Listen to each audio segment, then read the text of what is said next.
یہ کہانی ہے فراز کی، ایک یتیم لڑکے کی جو بغداد کی مینا پر مزدوری کا کام کرتا تھا۔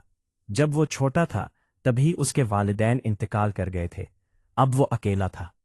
وہ مینا کے کنارے بیٹھ کر جہازوں سے بھاری سامان اتارتا تھا۔ اس کا کوئی گھر نہیں تھا۔ وہ مینا کے کنارے ہی سو جاتا تھا۔ ایک دن ایک امیر لڑکی اسے بھکاری سمجھ کر خیرات دیتی ہے اور فراز اس کا شکریہ ادا کرتا ہے۔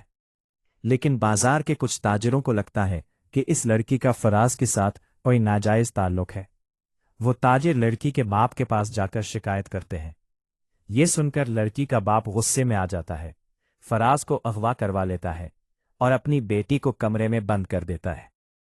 یہ کہانی صدیوں پرانی ہے، جب بغداد دنیا کے عظیم اور خوشحال شہروں میں شمار ہوتا تھا۔ دجلہ دریا کے کنارے آباد اس شہر کی بندرگاہ ہمیشہ مصروف رہتی تھی۔ دور دراز ملکوں سے بڑے جہاز آتے جو قیمتی سامان سے بھرے ہوتے۔ اسی بندرگاہ پر ایک نوجوان فراز دن رات محنت کرتا تھا۔ اس کا جسم مضبوط تھا مگر چہرے پر شرافت اور سنجیدگی نمایاں تھی۔ حقیقت یہ تھی کہ اس کا اللہ کے سوا کوئی نہ تھا۔ وہ بچپن میں ہی یتیم ہو گیا تھا اور کسی طرح بغداد پہنچ گیا تھا۔ دوسری طرف شہر کا ایک بہت امیر تاجر فاروق تھا، جو نہایت مغرور اور سخت دل تھا۔ اس کی ایک ہی بیٹی تھی، عائشہ، جو نہایت نیک اور باحیا لڑکی تھی۔ وہ اپنی ماں کے ساتھ عبادت میں مشغول رہتی تھی، مگر فاروق اسے پسند نہیں کرتی تھی کیونکہ وہ بیٹا چاہتا تھا۔ ایک دن عائشہ غریبوں میں صدقہ تقسیم کرنے بندرگاہ گئی۔ وہاں اس نے فراز کو دیکھا اور اسے کھانا اور کچھ سکے دیے۔ فراز نے عاجزی سے شکریہ ادا کیا اور دعا دی۔ یہ منظر پاکیزہ تھا، مگر کچھ حسد کرنے والے تاجروں نے اسے غلط رنگ دے دیا اور جھوٹی افواہیں پھیلا دیں۔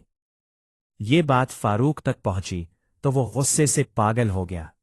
اس نے بغیر تحقیق کیے عائشہ کو مارا اور کمرے میں بند کر دیا۔ پھر اپنی جھوٹی عزت بچانے کے لیے اس نے فیصلہ کیا کہ عائشہ کی شادی اسی مزدور سے کر دے گا۔ فراز کو زبردستی لایا گیا اور تلوار کے زور پر نکاح کروا دیا گیا۔ عائشہ کو گھر سے نکال دیا گیا۔ وہ دونوں ایک چھوٹی سی جھوپڑی میں رہنے لگے۔ ایک دن فراز زخمی ہو گیا۔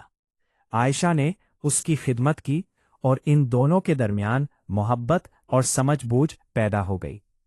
کچھ عرصے بعد ایک بوڑھا شخص فراز کو ڈھونڈتا ہوا آیا اور بتایا کہ وہ کسی بڑے تاجر کا بیٹا ہے اور ایک عظیم دولت کا وارث ہے۔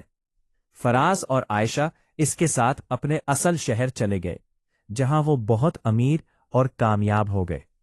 بعد میں وہ بغداد واپس آئے۔ اب فراز ایک عظیم تاجر تھا۔ فاروق، جو پہلے اسے حقیر سمجھتا تھا، اب لالچ میں آ کر اس کی عزت کرنے لگا۔ عائشہ نے اپنی ماں سے ملاقات کی اور سب کو حقیقت سمجھ آ گئی۔ یہ کہانی ہمیں سکھاتی ہے کہ دولت پر غرور نہیں کرنا چاہیے۔ اللہ جسے چاہے عزت دیتا ہے اور جسے چاہے آزمائش میں ڈالتا ہے۔ صبر اور ایمان رکھنے والوں کا انجام ہمیشہ بہتر ہوتا ہے۔